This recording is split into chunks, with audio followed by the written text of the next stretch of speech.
François Alex, bonjour. Bonjour. Pouvez-vous nous expliquer le projet MRM? Oui, volontiers.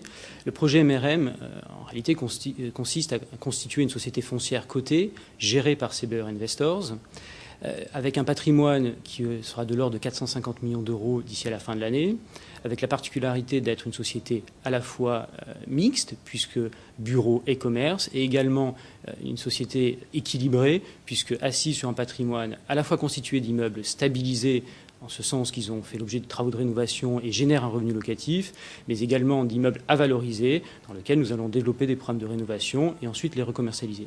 C'est une société qui optera dès le 1er janvier 2008 au régime SIC, de manière à bénéficier des avantages de ce statut.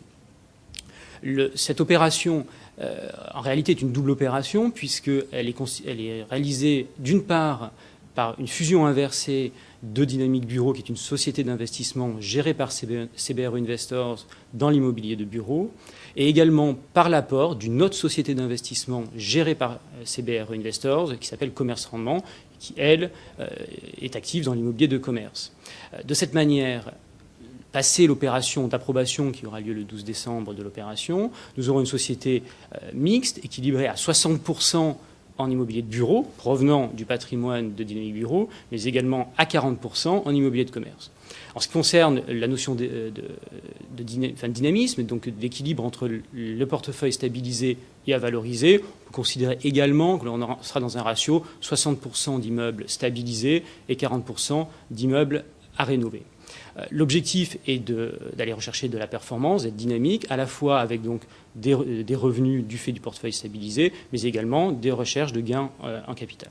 Cette société bénéficiera du fait qu'elle est constituée de l'apport de Dynamique Bureau et de Commerce Rendement géré par CBRE Investors, de la poursuite, de la gestion de CBRE Investors, qui apportera tout son track record, tout son savoir-faire, justement dans le segment valeur ajoutée, qui est le propre de ce que nous savons faire depuis maintenant à peu près 7 ans en France.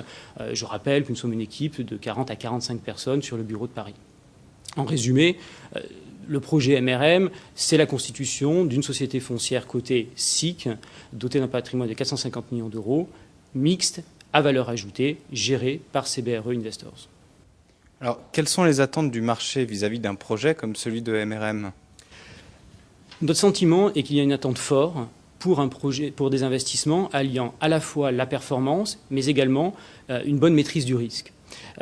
MRM répond, à notre sens, à cette attente.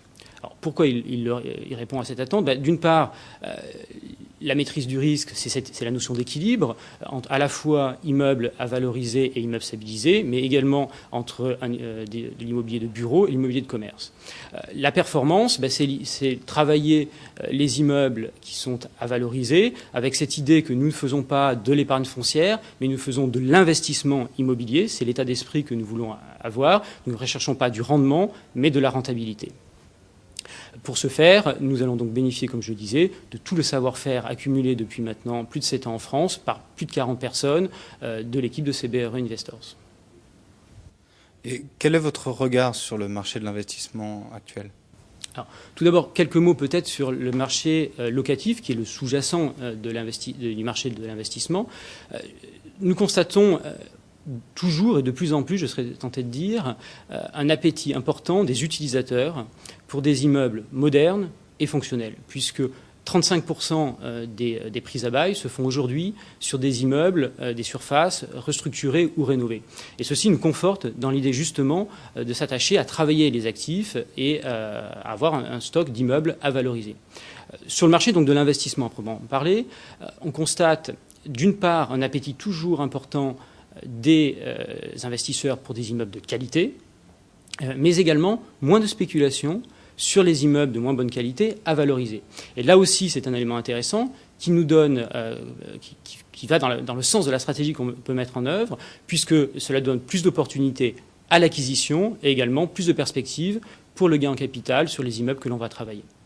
Le raisonnement que je viens de faire sur l'immobilier d'entreprise est évidemment le même pour ce qui est de l'immobilier de commerce, puisqu'il y a également le même type d'attente et les mêmes phénomènes que l'on observe. François Alex, merci beaucoup. C'est moi qui vous remercie.